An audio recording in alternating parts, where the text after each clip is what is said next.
This is The Comfy Chairs, a podcast from 123 Limited, and I'm your host, Kate. How many times in recent years have you reflected on how connected we are now, and just how lonely we are in spite of it? Last year, the U.S. Surgeon General released an advisory report declaring an epidemic of loneliness, a condition that impacts our mental and physical health as individuals and on the broader scale of public health. The treatment for loneliness is social connection, and even then, the answer is quality over quantity. Why does connection make us healthy? I think the answer is that it fulfills a fundamental human need, to feel that I belong. But why do we crave belonging? And what does it have to do with work and health? I had the fortune to meet today's guest when we served on a panel discussion about psychological safety earlier this year. She has studied the intersection of workplace culture and health, is a mental health advocate, and is dedicated to working alongside business owners to fix today's broken workplace. Welcome, Colleen. Thank you for joining me in the comfy chairs. Please go ahead and introduce yourself. I'm going to do that, but first I want to say I love the title of the podcast, Comfy Chairs. Thank you. I'm like, I have to say that when I get started. And thank you for having me in one of your comfy chairs. It's always an honor to be invited. So thank you. My pleasure. All right. So introduce myself. So long-winded short, I help small businesses create workplace environments that employees actually want to be a part of. And basically what that means, and this will probably play itself out in our conversation down the road, but basically what that means to me is we have a huge area of opportunity in our workplaces. And the fancy word is culture, but I call it the workplace environment.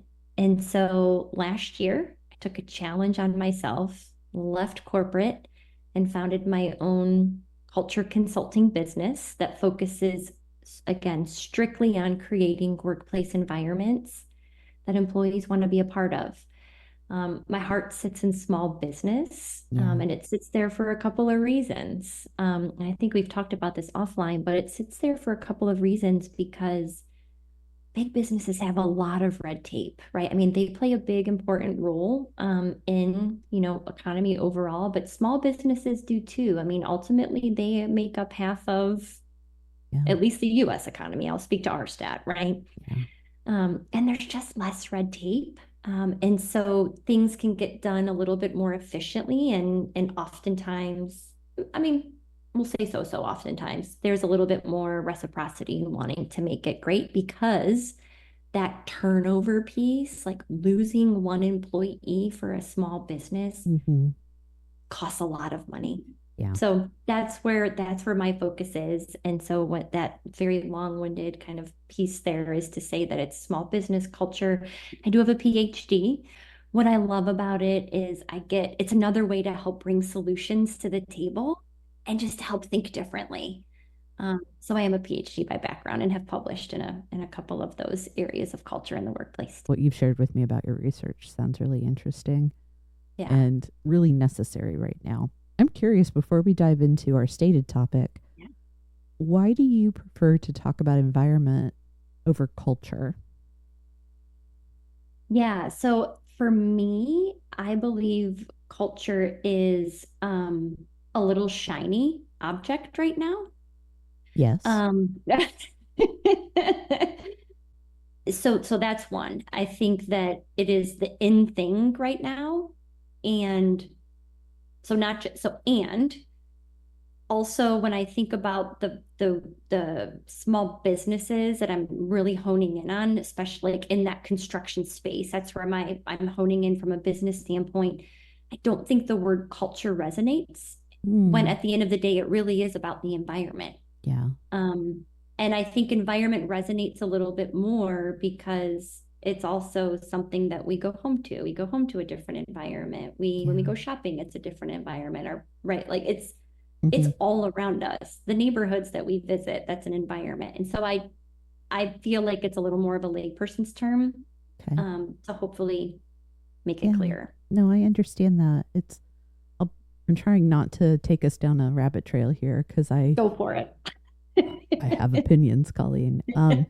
One of them being, one of them being that I think if we are intentional about defining culture or environment, um, it loses some of that shine, if you will, because it does make it makes it conceptual so people can like grab hold of it and understand. And what I like, I do think they're somewhat interchangeable, but what I like about culture is in that space, it has so much to do with the contribution of everyone involved. I've defined in my past work that culture is the beliefs, the behaviors, the intentions and motivations, if you will, that we all bring to the experience of working there. In my mind, environment seems a little like less out of our control. And that, I mean, again, this is a bit of a bunny trail, but it's an interesting way. And some of that may be that I came up through organizational development in a large company. So some of those buzzy words, those jargon pieces were just part of how we did business with each other. Yeah, but so I like it. I like it as a concept and understanding your point of view. Thank you. Yeah, no, I appreciate it because of course I know we don't want to go down this rabbit hole, but I now you've gotten me thinking about another thing, which is also I think a hard concept to understand, which also is why I say environment because it's all encompassing. Is when we talk about culture, often we forget about climate. And culture and climate, right? Culture and climate are two different things. Culture is what we say, climate is what the reality is. And sometimes those are so out of alignment. Yeah, it's messy. It's messy, it right? Is messy. It's not as easy as we think. Well, and that's, this will, I think, ultimately come back to this idea of belonging because I think the way we could maybe think about it is the culture is the sphere, the planet, if you will. And then the environment and the climate are what we kind of live in, where we're standing. And if you are on a planet in an environment with a climate that doesn't suit you or that doesn't foster belonging, it just leads to bad things. And at the end of the day, this is really complex stuff that has a couple of kind of simple solutions. Some of making good culture, making healthy environments, making sustainable climates, if you will, it boils down to, I'm wildly oversimplifying it here, is not being a jerk to other people, right? Thank you. I mean, I feel like we could drop the mic and end this right now and say, literally, it gets back to just being kind. Yes, right? And I don't mean like if I feel, it's not me, don't be a jerk. It's if I'm a leader, it's how I treat other people. Yeah. I am all about you with simplicity because I think we have turned it into really what feels challenging when it is really, I hate to use the word just, but I'm going to. It's just about being a kind human. Right. Right. That's what it comes down to. I've said this before on the podcast, and because it's my personal motto, professional motto, it will always come up again. After all these years working with people in human resources and learning and development and consulting, what I believe is people are awful. And you've got to love them. Yeah. Even the best of us sometimes make bad choices, huge mistakes, selfish decisions, and what we all need to kind of get through all the difficulty is some love and grace. Yes, because you hit it perfectly. We all do something incorrect or wrong or say and I really don't believe that yes, there's some malice that probably comes from there just are some bad humans, right? But I do believe that people genuinely want to do the right thing. And so, giving that grace and saying in kindness and thoughtfulness and patience. Yes. Yeah. Yeah. I think we could talk about a whole different thing today. I know we could, but I think at the end of the day, all of that, because the I totally agree. behaviors around us are what create, I think, whether or not we feel we belong. I totally So, agree. and we've hit on one of the things. I think the topic itself has so much nuance. It is somehow both wildly individual, but also fundamentally universal for people, that I do want to keep the questions that I have for us today pretty simple. But again, I think we're going to end up talking about some complex things. I always like to start with meaning. Belonging can be one of those shiny words that gets tossed around right now. It's been in favor a lot recently. What do we mean when we say belonging? So, and it's funny, as I'm gonna respond to this, I'm thinking about the whole culture, environment, climate, because I'm a big operational definition person. Love it. Right, to start, because we get super muddy, and I respect that things are gray. Like I get it, but I think to level set so that we can all understand, right, where at least our conversation is coming from, or whatever. I'm big operational. So the definitions that I use, and these are not my definitions, right? These are Psychology Today, Maslow's definitely, like these definitions belong to other people. They are not mine. So the way that I like to talk about belonging is in almost like kind of like an umbrella, sort of three. I don't even want to say step or linear because it's intricate. Yeah. But I'll start with the umbrella being belonging. And so belonging is, by definition, and again, this goes back to Maslow from 1940 and his hierarchy of needs, which again, he even stated like that hierarchy really is messy and it's not a hierarchy. That's neither here nor there. But the way it was defined was the human need for interpersonal connection and acceptance. Okay. But the way then those that have studied it beyond him have reminded us that it's not only about being connected to people, but being connected to a place. So through community and emotional attachment. So when we have that feeling of, gosh, I just feel like I'm home. Yes. Right? That's that place piece that still falls under the belonging umbrella. This, I think, is a really interesting add to the definition. Power, not power as in I'm going to overpower you or I'm above you, but power as in my personal feeling of ownership and a shared outcome. And then the other is purpose. And that's the other big piece that's coming up a lot today, which is a sense of mission with others. So again, belonging itself, and this is just the umbrella. I'm going to go down two more.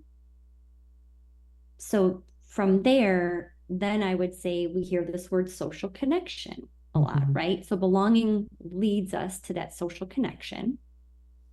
And that's that continuum. So how big, how broad, how diverse is my social network? And are these relationships within this within this social network, are they delivering positive or negative to me?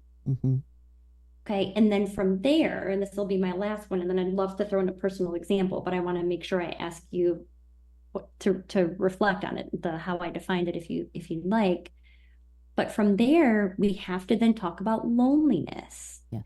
Because that's how it's measured. That's how all of this is measured. And so again, I think anytime belongingness is being talked about, we hear social connection, we hear loneliness, and it gets, what are we talking about, right? So that loneliness is the measurement. That's how it's being measured.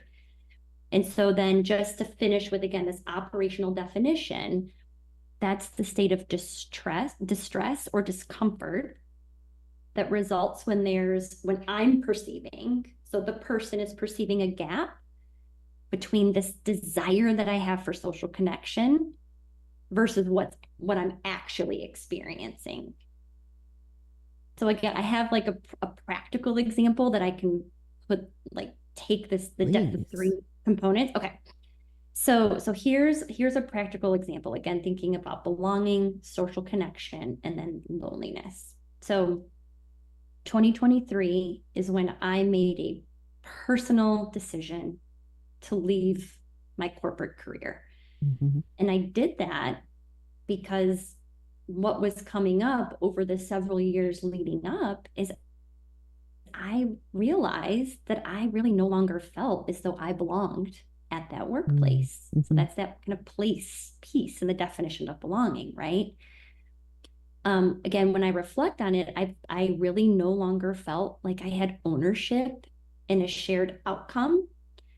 And a lot of that was because I recognized again early on that I had outgrown the work. I no longer aligned with the Yeah. purpose or the mission that I had mentioned, right? But that then also meant that I was outgrowing my colleagues because Mm-hmm. there was this misalignment. So now this gap is starting to come. And so because of this, because of me outgrowing the work, no longer feeling aligned with my colleagues, my social network inside that community, inside my workplace, started to shrink. And I'll be fully transparent, that definitely led me down the path of loneliness, right? Because as Mm-hmm. humans, we're hungry for social connection. Yeah. And so again, ultimately what was happening is that gap that I described when I defined loneliness, it was wide. So that's how I would summarize all of that up with operational definition. But what is like help me try to break through the what may be muddy for someone listening.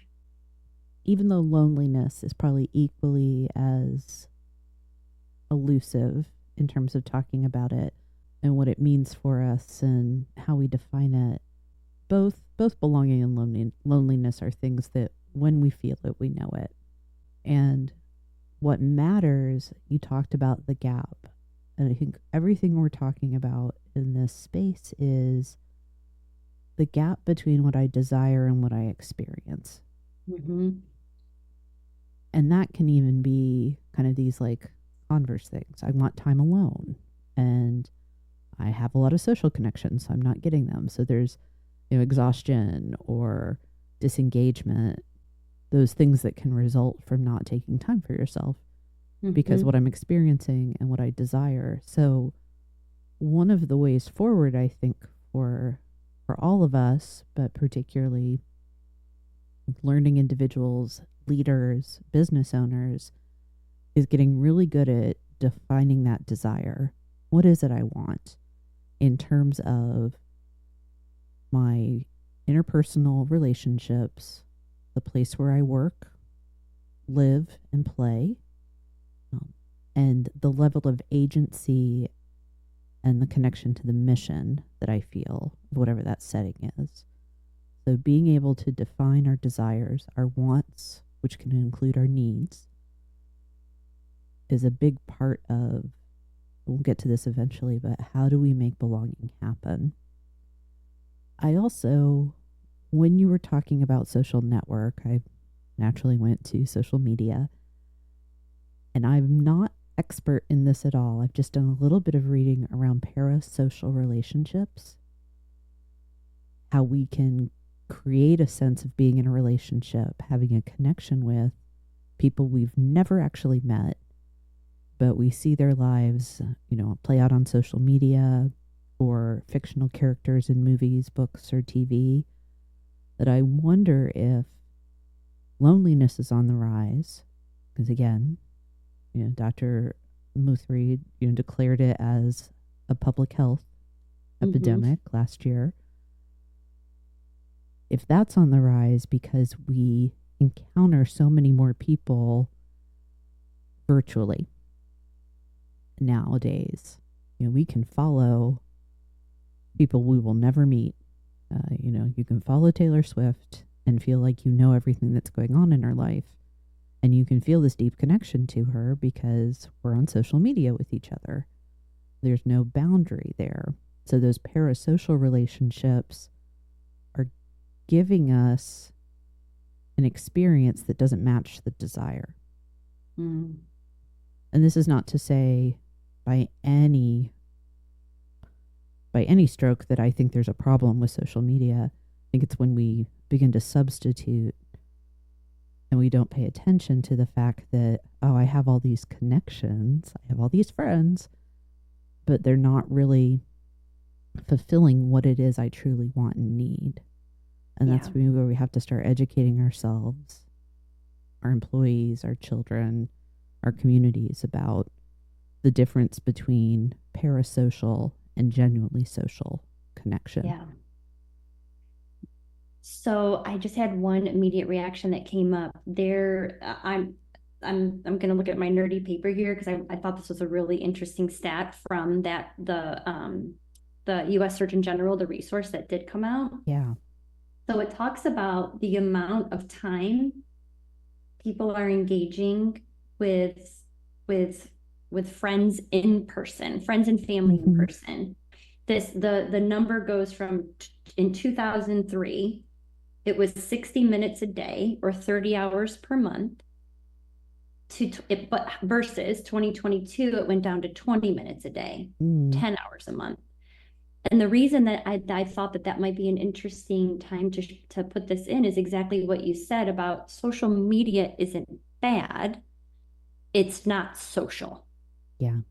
Right? Like it's not that personal connection, that in-person connection that fulfills so many things from a health standpoint. Yeah. Yeah. Yeah. Well, I think that's a good segue of why does that connection have a health impact for us, both individually and within our workplaces? Why does it matter for us to be around people? The science around this from a health standpoint is why. It's fascinating. I think again, COVID put a big spotlight on this. So I always, that to me is a thank you to COVID, because it was already bubbling. Loneliness is not new, right? It's just again heightened. And so ultimately, just in case someone maybe skips over the intro, I believe in your intro you mentioned about that not having that social connection is as dangerous as smoking up to 15 cigarettes a day. I did not, but that is okay. It's a staggering. It's staggering. Yes, that's the word. Thank you. Yes, staggering, because I feel like most of us, I mean, obviously there's some differences in generations and cigarette smoking and all that good stuff, but most of us know, right? Or we're around someone that smoked or whatever the case may be, know what that means. So again, that researched correlation is fascinating to me. Yeah. And so ultimately, but it doesn't end there. It basically, because of loneliness, we have a greater risk of alcoholism emerging, depression, social anxiety, cognitive decline. I think sadly that played out in front and center during the pandemic. It's hard to not talk to someone that would say my elderly grandparent or whoever the case may be, neighbor, really saw them decline because they weren't able to go out and socialize. Those things, they weren't able to volunteer. Yeah. Even school children, both ends of the spectrums. Yes. Well, across the whole spectrum, actually. But if you think about, I suspect we are going to be seeing the long-term impact of remote schooling on that segment, this big segment of our population for decades to come. Yeah. Because they missed out on in-person, day-to-day social interactions at a really formative age. I agree. I think when we talk about long COVID, we've been talking about it so much from the physical health piece, but we haven't been talking about it from the mental health side of the house as well, right? Yeah. And I agree. I think we're going to your point, continue to see that carry, sadly, very long. There's one other one that if you're okay, I want to add just one more thing. I think this one is so important. It's not, I think we still have opportunities to talk about this, is that loneliness heightens suicide ideation. And that's a Yeah. really important one, right? I mean, that's research supported. And when we were talking about it even just a little bit in the beginning, it is belonging and loneliness is something you can feel. So Yeah. I mean, you can feel that other people that may or may not be suffering through can feel when that's heightened, and especially if they're challenged in the past with suicide ideations and things like that. It's a big deal. It is. So it's such a big opportunity um, for us to really hone in and understand how big of an impact on a physical and mental health standpoint belonging, social connection, loneliness, again, keeping those kind of things in mind have, not just on ourselves, but on the world. Yeah. Really. Yeah. Toggling back and forth between societal and workplace. There's our family, our friends, our communities. And I want to make certain I'm keeping us somewhat bound within the workplace since yes I can go a little off. We are well no these are the topics where I think we ought and should go off, and I want to also create a little bit of a light, gentle boundary, a permeable boundary about leading and learning again, since that's my stated focus. Yeah. And I think in this space, it's how can we educate ourselves around the impact of loneliness, the benefits of belonging, what we can do about each of those for ourselves and the people we love. And then in the space of leadership, what do leaders need to prioritize for themselves, their employees, their teams as a kind of as its own being, and their organizations as well, and the people they serve, even depending on what sector they fall into. Yeah. I know one of the things I want to make certain, because belonging has become very much tied to the diversity, equity, and inclusion space, that we try to sync that up too, because there may be, I think everything that's happened in the last 4 or 5 years, people are a little more open to these conversations a little bit. But the business case for belonging is probably not as hard to make as the business case for diversity was 10, 15, 20 years ago. And there is a business case for it that very much mirrors and echoes the DE&I. So I'm making statements. There's not really a question in there, but I'm curious what your thoughts are. Yeah, I'm like, so here's where my mind goes for the DEI when we put the B there. Sometimes I think to myself, did we put the B there because we didn't know where else to put it, when ultimately it could be looked at as the umbrella of an organization? Yes, we go to work to help companies make profit, but we spend more than half of our waking hours there. We see some of our colleagues more than we do our own family members. Yeah.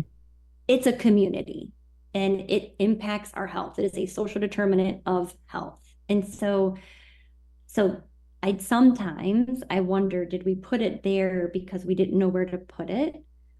But then I say, okay, let's take a step back and look again, think about some of these operational definitions of what diversity, equity, and inclusion is. And ultimately, when we do feel as though I relate to others look like me, or maybe they practice the same, whatever religion, whatever the case may be, same ethnic background, whatever it is from a diversity standpoint, that then is something I feel that I'm connected to, right? So that's belonging.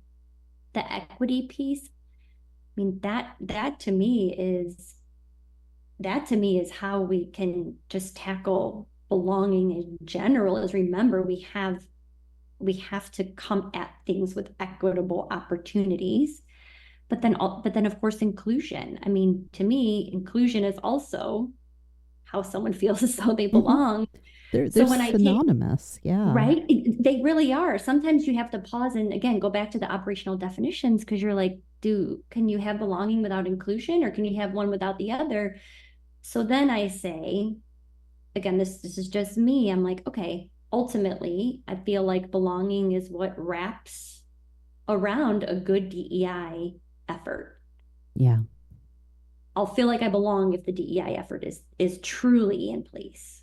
So is belonging an outcome of Yes. mindful, intentional diversity, equity, and inclusion efforts? Yes. I Yeah. literally had that written down. I'm like, it is an outcome. Yeah. Yay, we're on the same page. Yes. Which I want to be very cautious about, because we're two, middle class white women Right. talking Right. about this. So Right. it's no surprise we're on the same page. And I think about the reading I've done, the people I've talked to in this space, the DEI leaders that I know, and they would definitely. I don't think I'm misstating to say they would agree with that. Yeah. That belonging is the natural outcome of paying close attention to how representative, how many opportunities are spread appropriately, how inclusive you are. And when you have the product, the outcome of belonging, what does it mean for the outcomes of the business? So there's the environmental outcome of belonging, and then the business outcome is all the things that the research shows us.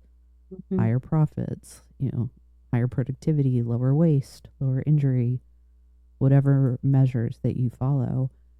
And if you think about loneliness as the measure of whether or not belonging exists, we can kind of say that, and this may be very facile, but any sort of business key performance indicator, KPI, misses probably point to low belonging in that workplace. Yes.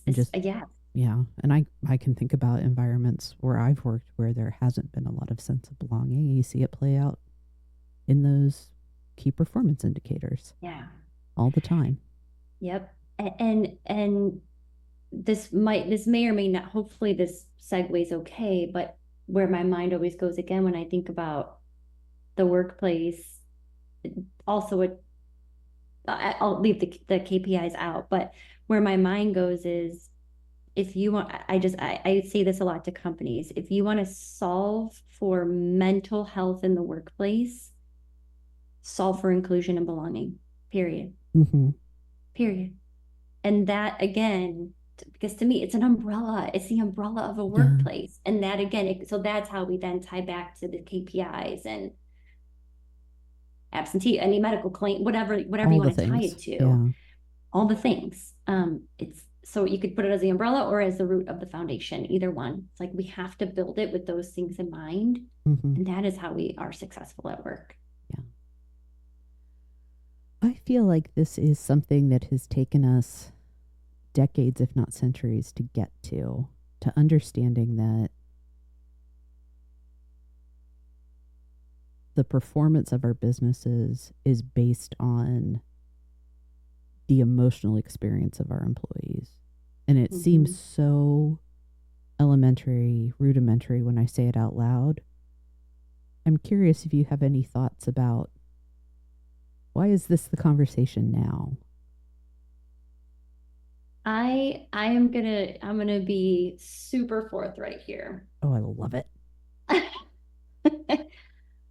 It pains me that it's almost a twofold. It pains me that we're still having this conversation.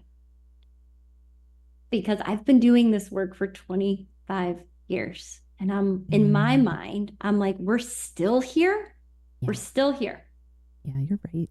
You're right. right. So, and I can't be sorry, because I just literally, I sit and I'm like, oh, this is the new rocket science stuff that we're talking about. Right.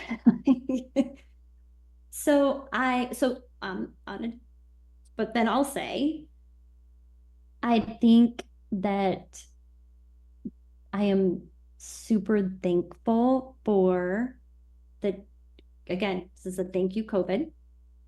I think it put a spotlight on it. But then also, I think this is a thank you to the generations that are coming now up and out into the workplace. They are helping us, right, understand and see many things. One being that I don't want to work the way y'all have worked. Yeah. Right. And so that is shrinking the talent and pool, right? There's got to be talent in like talented people for us to bring into the workplace. With gig economy, with so many other ways to make a living, that like myself and those, in generations above me, that didn't make, we didn't know that, right? Yeah. And so again, back to the initial question of why do we feel like we're here now? I feel like we don't have a choice. We actually do need good talent to come in. And so many that are coming out of college or not even going to college, trades, or just not doing any of that, are like, oh, I got this. There are so many ways I can make money. Yeah. Yeah, you're absolutely That's where my mind goes. Yeah. Right, let me stop saying yeah and organize my thoughts, because I am on record of saying, both in this podcast and in other settings, that I always feel a little bit of friction or angst when we tag generations as a reason. Okay. So, because I don't like labeling people based on their age, because that's what that comes down to. Yeah, you're right. And the point that I make is, if you take a statement about generations, good or bad, and you put any other demographic nomenclature in there, it becomes something that's highly biased, if not wildly prejudiced. What always comes to mind for me is this ridiculous headline I saw a few years ago that was, millennials have ruined the wine market. Well, what if I said, Catholics, or anything, any other demographic? And so I get a little anxious around saying, I hear a lot of people in the people ops space talking about, Gen Z coming into the workplace. And yes, of course it is, because if anything does define a generation, it's not necessarily when we were born, but it's those shared experiences that we have. Yeah. That do happen in time. And the technologies and how we were raised. All that good stuff. But the things that I have heard so many HR and similar leaders say over the years that really gets my blood pumping is, well, millennials want this, or Gen Z wants this. It's like, do you hear what you're saying? That's what we want too. It's about, back to what we said earlier, it's about, be kind, don't be a jerk to your people. Yes. Millennials want, consistent feedback. I'm solidly Gen X. I want it too. Yeah, I do too. Yes. Millennials want flexibility. I'm almost 50. I want flexibility too. Same. Gen Z is just really attuned to mental health. You know what? I have depression and anxiety, and I really want to work in a workplace that doesn't exacerbate it, but also provides support. Same. So I do think the kind of swell that rise and fall that we see in the retirement of people, basically the ages of our workforce, rather than any explicit, discrete generation, is definitely at play there. I'm always cagey about saying this is because of Gen Z. This is because of the boomers. And I'm so glad you went there. I appreciate you because I really am with you on that. Like I love the way that you excuse me phrased it. Because at the end of the day, that's like when those conversations start being had, I literally go through everything you just said. I'm like, I'm Gen X and I want Right? all these things. Now here's the thing. I have this thing where I'm like, it's not about generations. I hate when people say generations, and I love being Gen X. So Right. I want it both ways.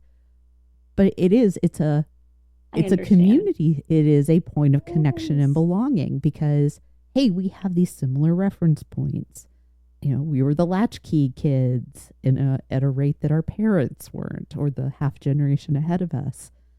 You know, we remember Swatch watches and United Colors of Benetton and telephone cords that wrapped around the wall. Oh, sweet mercy. How you had to spend all this time, like, if you had even a little bit of OCD, trying to get the stretched out cord back into shape. That is an experience that people younger than us just don't share. And that shared experience becomes a point of connection and belonging.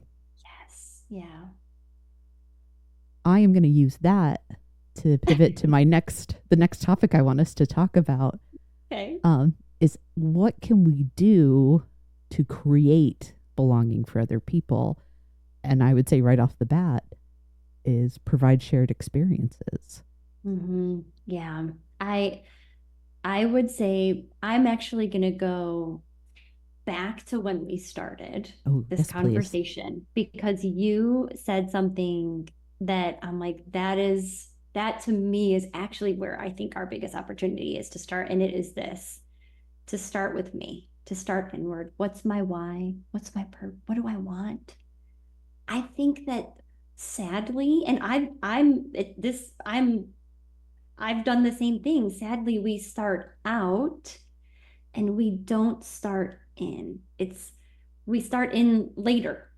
Oh, but that is ultimately where I believe that we do need to start. So, anyways, I would say there. And then I start to go to other areas of opportunity. And yes, I promise I'll get to workplace stuff, and some of this does, like where my mind goes for this does go workplace, but like pick up the phone, whether that's like your Zoom phone or whatever the case may be. There is something in a phone call that can create a shared experience that cannot be done over a chat. This again is so basic, and I know that it's okay, we have to think about hybrid and things like that, but shared experiences do come around food. Oh, yeah. And so definitely, if you feed them, they will come. You pack your own, they will come. And even if you pack your own lunch, when I think back to one of the practices, my parents owned a construction business, so one of the things that I believe made my dad such an amazing business owner, small business, he ate lunch with his guys every single day, 30 minutes. And he did not talk shop. He talked about cars. He talked about whatever all of them were into. And then when lunch was over, he talked shop. That's how we can create a shared community, a shared connection. It doesn't matter if I understand what the car is that you're talking about. I can demonstrate interest and learn and ask questions, and right. So to me, that's workplace. That's not workplace, right? That's even at home, family meals. Yes. This other one this starts to get into communication, which I think is ultimately at the root of a lot of this too, is just listening, right? Listening without distraction. I mean, how many times are we checking our phone or, whatever the case may be? And so it's in a meeting, put it away, leave it in your bag. When you're out with your family, walk, if you walk, have a dog or whatever the case may be, I respect having it for safety reasons, but put it aside, right? So you don't have to focus on it. And I mean, this again is also like workplace, but it's just life in general. Is think about that person that's walking into your workplace, or again, maybe it's not in person, maybe it's on Zoom. They need a smile. They need to not feel like they're a stranger in a strange land, because they do. Uh-huh. Right. And we need be authentic, like reach out, say, let me, or put meetings on their calendar if it is a remote workplace, right? My mind, of course, goes, in person, because construction is in person typically, but Yes, it is. It's hard to but build things virtually. yeah, but like so virtually we have to just be more thoughtful. Yeah. Right? Like when a meeting ends, you're not going to have that water cooler or whatever, get out of your office and like all debrief on the meeting, but you can pick up the phone, Yeah. however that looks, again, whether it's a Zoom phone or whatever the case may be. The other one that I want to throw in, and this is so heavily researched, is volunteerism. And that again, so to me, work outside of work. I mean, so many of these are just crossover principles. Volunteerism it increases social connection, therefore belonging, and really takes does. away loneliness, right? Yeah. I'm trying to think. I want to make course, please, yes, I'm just babbling away. No, I want to have a little footnote. You said they cross over, and something that I think I've talked with another guest before about this. I don't think it's an entirely new idea, but talking about work, not work-life balance, but life and work is one of our subsets. So naturally, the stuff that we're talking about today is a thread that runs through home, community, friends, family, work, because it is all part of our life. And rather than trying to segregate or compartmentalize, it's what I experience here is going to mirror what I experience there. So how am I doing the same things that create the benefits that belonging does? Yeah, I love that you brought that up, because it is the work. I'm not a fan of work-life balance. It's life. Yeah. Work is one of the levers that we pull. And again, it just happens to be an area that we spend a lot of time in, but it doesn't mean we're different there. Yeah. We are who we are. I want to go back to something you just said a few minutes ago. It starts with me. I think is always a powerful statement and this goes to power and agency that we discussed earlier, that we do have to have that self-knowledge, understanding of myself about what are my levers, what does make me feel like I've been seen and acknowledged, what puts me at dis-ease, because belonging isn't something that happens to us. We are a participant. It's with me and through me that I experience belonging. If I'm standing to one side and waiting to belong, it's likely not going to happen. Yeah. So am I aware of myself? Do I have, kind of that personal operating instructions, understanding of who I am and how I function, so that in those settings where I don't feel I belong, I can identify why and either rectify it or remove myself. I love that you wrapped that back around. It is, and the other thing that you said, you're right, it doesn't happen to me. We play a very big role in it. Understanding who we are can help us realize, what role do I want to play or not play? Do I want to just stand on the side because it doesn't align with me? Yeah. This is a topic that I like to use the term double vision when speaking about it, because you have these two things that you have to keep in focus. There's my responsibility for myself, and then my responsibility to others, because both are true. Mm-hmm. in this case. I am responsible for that self knowledge, for taking part in my surroundings to the best of my ability, based on my circumstances, all the things that wrap around. But then I also have a responsibility to other people to extend the welcome, to, as appropriate, go out of my way to include people so that they can have belonging. Yeah. So it's not one or the other. This is where balance comes in. It's not work-life balance. It's self and other balance. Yeah. Yeah. Yeah. So if I may, I love what you said about the go out of my way, because my mind immediately went to the workplace, of course, and I was thinking of in groups versus out groups, Yeah. which is natural, right? I mean, we naturally, again, migrate to people that maybe have similar views or shared phone cords, you know. Right. Well, there's also let me align with people that I think have positional or social or fill in the blank power Yes. as a way to feel safe. That's part Yes. of why we click and we tribe, because community makes us feel safe. Yes. And that's though the importance of recognizing in groups can only take us so far in a business. Mm-hmm.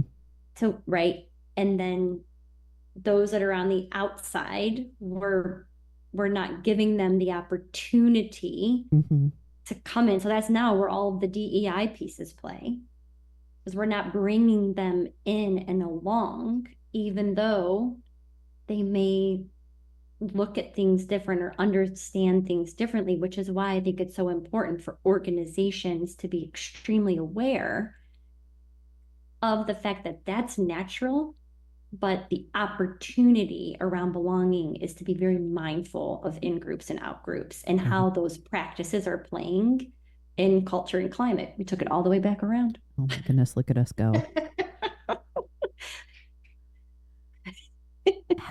How do you think, I mean, other than just using your ears and eyes, leaders can be attuned to in and out groups? What are some of the signs and symptoms? So I think, again, it starts with the leader. Always and forever. Always and forever. It starts with the leader. They are in a challenging seat. I think that if they don't, they have to understand, what do I align with? What do I tend to lean toward? And then put on a different set of glasses in order to say, okay, what am I missing? And so the way that I do believe that happens, though, is through things like employee feedback sessions. Yeah. And employee observations. Right. So because we can only function through the lens and the amount of information that we have and all of that good stuff. So that, to me, is the unfortunate thing. And that's why I think things like eating lunch are so important, because with your people, if you have the opportunity, because those feedback sessions just happen. I love the rise of listening strategy as part of employee experience. Yes. That you are intentionally creating and crafting opportunities for people to talk to you. Yes. And it's a tried and true. Again, it's evidence-based. It's so evidence-based. Just leadership responsibility in this space. The eating lunch is such a great example. I was reminded of years and years ago. It was the holidays, so there's the company sponsored holiday meal, the free lunch that we all get. There's no such thing as a free lunch, and yet, sitting in that cafeteria with, I'm sitting there with kind of a mixed group of people, some of my employees, some of my peers, other teammates, and a big chunk of the executive team walks in, sits down at a table, and eats lunch together. And I looked at one of my colleagues, longtime coworker, and I was like, I understand it. We all want to sit with our friends. You're human too. But that is a missed opportunity. Yeah. That is a missed opportunity. A little Yep. bit of, 20 minutes of maybe awkwardness for yourself could have created something, frankly, magical within that organization. And instead, you ate lunch with your friends. Yes. I mean, it's a trust building exercise, which plays into social connection and belonging. Yeah. I have Yeah. I have a question that I don't know if I like. I don't know if you will like. Do you think that there needs to be a measure, even to the point of incentive for leaders around things like, are you making those opportunities? How are we looking at intentionally creating, fostering, maintaining, all those juicy words, belonging in your teams? I actually love this question Okay. because I do believe that it, I don't believe in strong arming, Mm-hmm. right? So it's definitely not a strong arm, but hopefully I'll say this in a way that is clear. I think that when we take ourselves and put ourselves in the workplace, it's like walking into someone else's homes Mm, or home. What yeah. are the rules of your home? Can I leave my shoes on? Do I have to take them off? What are the rules of your home? Can I go into the refrigerator? Can't I? I don't know, right? Tell me what the rules are.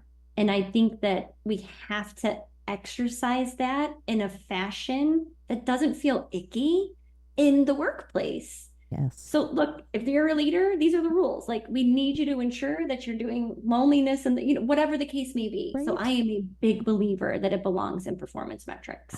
Love it. And it's so funny, Colleen. We're in tune because I was earlier thinking about in when you were defining belonging, I'm like, oh, am I comfortable going into someone's house and taking my shoes off? And one of the best things, my husband and I have recently made a new couples friend. We were going over to their house for the first time, and the husband of that couple texted mine and said, "Hey, we're a shoes off house. Just want to let you know." And we are not. We are not a shoes off house. So it was like that is the most gracious, hospitable thing I think anyone's ever done for me. Because then you're like, I can bring my socks. I don't have to be Yeah, uncomfortable in my bare feet. I didn't get my right? pedicure. I'm making it up. But that's exactly it, right? Right? Like, okay, that's taken care of. And that is one of the ways I think practically, easily, that we can ensure people have comfort. And I'm not saying go to work and take your shoes off, obviously. Understood. Yes. And it's things like, hey, this is a place where we do X. I want to make you aware of it so that you're mentally, physically, resource wise prepared for it. It is people want to know the rules. They really do. They want to understand how to function in your space because it's not mine. What resources would you recommend to learn more So, about this topic, yeah. to learn some ways to apply some of the things we've talked about? So I am gonna stay nerdy on this if that's okay. Oh my goodness, it's Oh, always okay, Colleen. okay. Talk nerdy to me. I do believe that the resources, the U.S. Surgeon General's resource that came out Mhm. in 2023, I think that they did a phenomenal job of um, of outlining what it is, why it is in regards to the epidemic of loneliness and isolation. So I should probably say the official title. So our epidemic of loneliness and isolation 2023, they did a phenomenal job of just explaining where we are today, where we've been, general practices. I mean, they even include things that families can do. Yeah. So it's a phenomenal, phenomenal resource. The other one, because I mentioned this earlier, there's such a crossover with this and mental health as far as I'm concerned in general, but absolutely in the workplace. So in 2022, the US Surgeon General created a framework for workplace mental health and well-being and connection and belonging is has its own pillar. And so, especially from a workplace standpoint, It's a relevant resource, and it's going to be relevant for a long time. Yeah. So those are the two that I would highly recommend. You have a bi-weekly live event that you do. We Built a Bridge. So yeah, so We Built a Bridge. Thank you for bringing that up. I Mhm. appreciate it. So they're really meant to talk on topics that a lot of people maybe don't want to talk about. And it's a light conversation between myself and my co-host. Thank you. Well, Colleen, I feel like we've known each other for years as opposed to we've been into virtual meetings before this. I know. This has been such a wonderful conversation. I do want to start wrapping us up so I don't take us down 50 other paths. I like to close with asking, what 2 or 3 big ideas or key takeaways would you want to end with? Big ideas for me are, and this isn't even a big idea, we've got to stop talking and start doing. Yeah. Period. I agree. We've got to. It's those of us, I think, again, I'll just kind of keep it on this professional side for a second, and then I'll go, even just in personal. Those of us on the professional side, some of us are so tired. Yeah. Because again, we've been talking about it for so long, right? And talking about it, yes, it's important from an awareness standpoint, but we've got to start doing. And then the other that I would add is we've got to get out of our houses. And I'm saying this because I feel it myself. I went pre-pandemic from traveling and being like, I just want to be home, to being home, to then feeling like I really don't want to leave. But I will be fully transparent. There are days when I am like, oof, I am not good today because I didn't get out and have human interaction outside of the walks with my dog. Yeah. Yes. So as hard as it is, get out of our houses, say hello to someone at the gas pump, when you're in line at the grocery store, make a silly conversation. People are hungry for it. That's how I would end. I would just say that. You're absolutely right. I think I want to put a plug in again for that start with self-understanding. Mm-hmm. That self-knowledge is going to be the first step, not the last step, but the first step to finding where you belong. And it's going to be, if you're a leader, it's a way for you to model and reflect that I've done the work and I want you to have that same experience and that feeling. That knowing yourself, knowing where you're great, where you're wildly uncomfortable is part of how we work here. Yeah. Yeah. You said it. People want to know the rules. And that's where we start with helping people fit in. Yeah. To be included and to feel like they belong. Yeah. And by my lights, if I want it, if I fundamentally as a human on this earth want to feel that I belong, I also want to create that for other people. Yeah, me too. Yeah. I know that we talked about We Built a Bridge. I'm going to have your website available. Anything that you want to make certain that you have a chance to promote from all of the work that you're doing these days. I appreciate that so much. I would just thank you so much for the website. So it's just my name, ColleenSaringer.com. And yeah, I mean, I think the only last thing that I would say, if you're a small business, especially in construction, but even if you're a small business and are looking for someone who can really roll up their sleeves and help you get at this in a way that is not going to cost you an arm and a leg, I'm here for it. Awesome. I'm here for it. You've got my vote. Thank you. And thank you again so much for having me on. I've so enjoyed this conversation. I meant what I said. I feel like we've known each other for years. It is such a pleasure. It's a gift. It is a gift. And my cup is so full right now, right? From back to the social connection. Thanks for joining me in the comfy chairs. Again, as a way to celebrate our first year of hanging out in the comfy chairs, I'm offering a complimentary Everything DISC assessment for one listener. Here's how to enter. 1. Leave a review on any platform where you stream podcasts. 2. Visit 123ltd.com and share your email. That's it. Look for the links that you'll need in the show notes. Everyone who completes these 2 steps between July 16th and August 13th, 2024, will be entered in a drawing. I'll use the email you provide to communicate results no later than August 23rd. And in addition to leaving a rating, please consider subscribing or sharing with others. You'll find Comfy Chairs updates and other thoughts on leading and learning at Instagram at 123limited. That's ONE23LTD. Thank you.